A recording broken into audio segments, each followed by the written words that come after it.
हमने आपको पिछले दिनों बताया था कि सरकारी हुक्मनामे के मुताबिक जो लेफ्टिनेंट गवर्नर साहब ने फैसला लिया था और हाई पावर कमेटियां तश्कील दी थी, उन्हें कहा गया था सिविल सेक्रेटरीट से लेकर जिलाई दफ्तर और तहसील दफ्तर और ब्लॉक दफ्तर उन तक जाकर आप डेडवुड को देखिए और वो फरिश्ते तैयार कीजिए ताकि उनकी नौकरियों के हवाले से हतमी फैसला लिया जाए। वहीं पर अब मुलाजमीन को लेकर एक और बड़ा फैसला भी सरकार की तरफ से लिया गया है और सूबाई इंतजामिया की तरफ से डिप्टी कमिश्नर्स को एक और हुक्मनामा जारी कर दिया गया है। तमाम वो ऐसे मुलाजमीन 22 साल जिनकी मुद्दत कल भी हमने आपको बताया था, जिनकी पूरी हो चुकी है, 48 साल तक की उम्र है, 3 माह में जो कार्रवाई हुई है उसमें ये सबसे बड़ी पेशरफ्त है इस हुक्मनामे के तहत कि सिर्फ एक हफ्ते के अंदर ऐसे सभी मुलाजमीन की फहरिस्त जारी की जाए, उनकी डिटेल्स जो तफसीलात हैं वो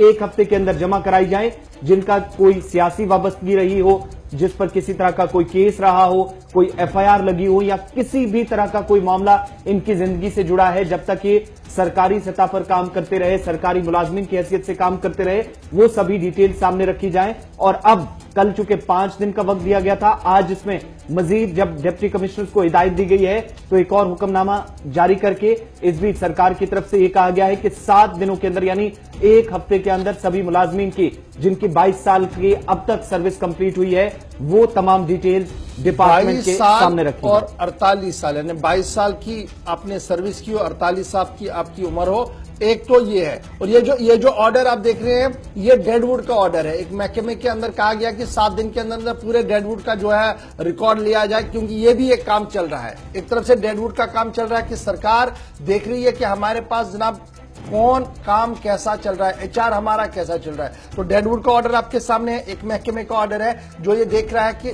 5 दिन के अंदर वो भी बना रहा है। सूबाई इंतजामिया ने डिप्टी कमिश्नर से क्या कहा कि 48 साल की उम्र और 22 साल की सर्विस वाली फरिश्ते दे दे। अब तीसरी बड़ी बात जो सामने आई है एम्प्लॉयज के लिए वो ये आई है कि आप लोग जनाब एक और जो है इसी टैली के साथ एक और टैली जोड़ दीजिए कि जिन मुलाजमीन की सियासी वाबस्तगियां रही हैं उनकी भी फरिस्त दी जाए, और अगर उन्होंने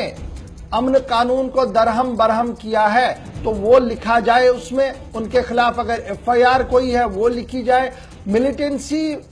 इन्वॉल्वमेंट अगर कहीं पर भी उनकी रही है या पथराव करवाया है या पथराव के वारदात में वो मुलविस है तो इस तरीके की पूरी डिटेल जो है वो सरकार ने अब तलब की है। अब आप समझ सकते हैं कि पिछले 3 दिन से जो हम वक्फे वक्फे से आपको खबर बता रहे हैं, हर दिन कोई नई खबर आ रही है। पहले हमने आपको बताया था कि डेडवुड को लेकर सरकार संजीदा है और ये डेडवुड को किस तरीके से बाहर निकालना है, एक मैकेनिज्म तैयार किया गया। उसके बाद एक और मैकेनिज्म बनाया गया कि 22 साल और 48 साल का एचआर जो है वो बनाया जाए। अब हम आपके सामने जनाब एक और खबर रख रहे हैं कि सियासी वाबस्तगी,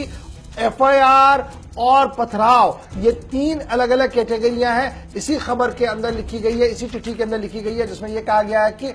ये तफसील जो है वो हुकूमत के सामने रखी जाए ताकि हुकूमत आगे कोई बड़ा फैसला ले सके। तो अब आप समझ सकते हैं कि आने वाले दिनों में सियासी उथल पुथल और सियासी गर्माहट सिविल सेक्रेटरीट से लेकर बाहर के दफ्तरों के अंदर किस तरीके की हो सकती है, क्योंकि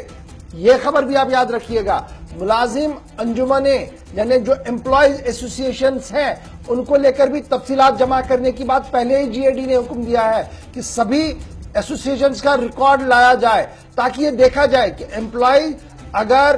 कहीं पर है तो ये जो एसोसिएशन चल रही है ये कैसे चल रही है, इनके माली मामलात कैसे हैं, इनका आउटपुट क्या है, इनकम क्या है, ये सारी डिटेल जो है वो इस वक्त सरकार की स्क्रूटनी के अंदर है। क्योंकि कल भी हमने आपको बताया था कि वजारत दाखिला के पास बहुत बड़े इंकिशाफात हुए हैं, बड़े इंटेलिजेंस इनपुट्स आए हैं, जिसके बाद यह खबर सामने आ रही है कि बड़ी चीजें जो है वो गलत मलत हो रही थी, जिन्हें दुरुस्त करने के लिए शायद मरकजी वजारत दाखिला एक बड़े प्रोग्राम को हाथ में ले रही है और यही वजह है कि यह डाटाबेस जो है वो जमा किया जा रहा है जम्मू कश्मीर के अंदर।